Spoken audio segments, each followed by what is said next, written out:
Hello and welcome to Second Edition News. The Edmonton Police Service is currently asking City Council to increase its overall budget. The MacEwan University Griffins men's hockey team and hockey community is mourning the loss of a teammate and competitor. Nikeko Lamuth passed away Friday night following a game in Calgary. Occupational health and safety have recently cracked down on workplace attire. Businesses are no longer allowed to have a mandatory rule about wearing high heels in the workplace. Although the basketball season is over, preparation for next year has already begun, with our own basketball head coach Mike Connolly taking a leap forward in his career. However, Nate looked to end the stigma by inviting students to share their stories this week on Bell Let's Talk Day. We go now to Tegan Gieselbrecht with more on this story.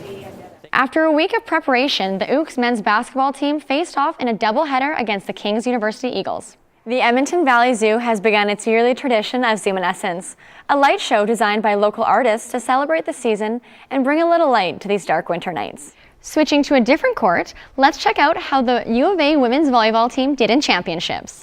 3 people were taken to the hospital, which is causing concern around the safety of these kind of events. Hunter Murray joins us live from South Lobby with more on this story.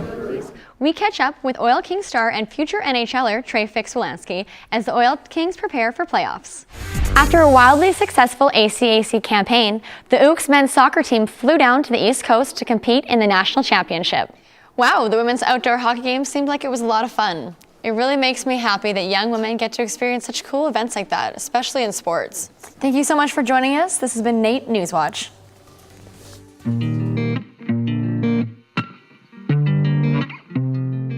Although the Oilers are out of the playoffs, you can still catch the Oil Kings going into the second round against the Calgary Hitmen. The Battle of Alberta begins on Saturday, and for Oilers fans, I guess there's always next year.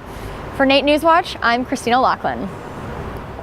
With Alberta's recent economy drop, the Education Department is looking for teachers more than ever.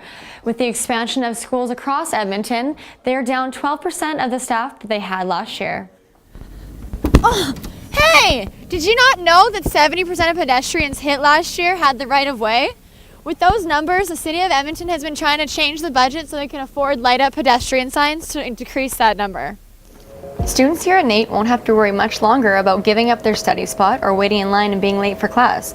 Student Eats will be coming to campus by the beginning of March, joining the likes of MacEwan and the University of Alberta. The convenience that makes life so much easier. I'm Christina Lachlan with NAIT Newswatch.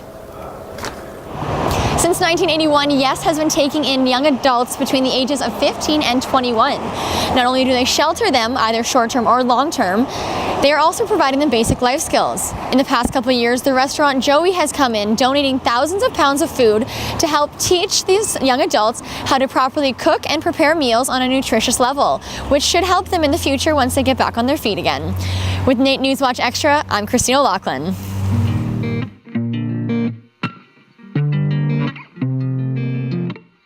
Switching to a different court, let's check out how the U of A women's volleyball team did in championships.